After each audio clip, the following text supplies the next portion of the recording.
வணக்கம் மக்களே! எல்லாரும் எப்படி இருக்கீங்க? நல்லா இருக்கீங்களா? ரொம்ப நாள் ஆச்சு வீடியோ போட்டு. அதுக்கப்புறம் இடையில வந்து வீடியோவே போட முடியல. ஒரு சில வீடியோஸ் எடுத்து வச்சிருந்தாலுமே, அத வந்து எடிட் பண்ணி, அது வாய்ஸ் ஓவர் குடுக்குறதுக்கு கூட எனக்கு டைம் இல்ல.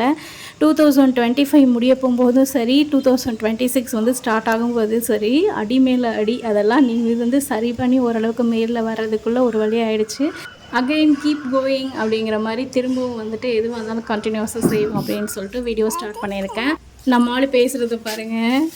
ஈவினிங் குழந்தைங்கள கூட்டிட்டு மாடிக்கு போயிருந்தேன். அதில வந்து ஒரு பழம் மட்டும் நல்லா பழுத்து போய் நல்லா செவந்து இருந்தது. ஸோ வந்து பக்கத்தில இருக்கிற மாரி இருந்துச்சு. ஸோ வந்து நம்ம பறிச்சிடலான்னு சொல்லிட்டு தான் அக்காவ பறிக்க சொல்லி வந்து வாங்கிக்கலாம்னு சொல்லி தான் பறிக்க சொன்னேன். அவங்க வந்து எப்படியோ தட்டு தடுமாறி பறிச்சுட்டாங்க. ஒரு சில ஃப்ரூட்ஸ் வந்து அங்கங்க செவந்து இருந்ததில அதெல்லாம் வாங்கி அப்படியே அரிசிக்குள்ள வச்சுட்டோம்னா டக்குன்னு பழுத்துரும். ஸோ அந்த மாரி இருக்க ஃப்ரூட் எல்லாத்தையுமே வந்து பறிச்சாச்சு. இந்த ஃப்ரூட் மேக்ஸிமம் வந்து இதில வந்து நெறைய வந்து பெனிஃபிட்ஸ் இருக்கு. ஆனா ஏன் மார்க்கெட்டுக்கு வர்றதில்ல அப்படின்னா, ஒண்ணு வந்து விளைச்சல் வந்து ரொம்ப அதிகமாலாம் நம்ம யாரும் பண்றதில்ல. இன்னொரு விஷயம் வந்து இதோட தோல் வந்து ரொம்ப மெலிசா இருக்கும். ஸோ இத வந்து பாதுகாப்பா வைக்கணுங்கிறது ரொம்ப கஷ்டம். ஏன்னா நசுங்கிருச்சுனா வந்து எல்லாமே போயிடும். இந்த ஃப்ரூட் நீங்க சாப்பிட்டுருக்கீங்களான்னு கமெண்ட்ல சொல்லுங்க.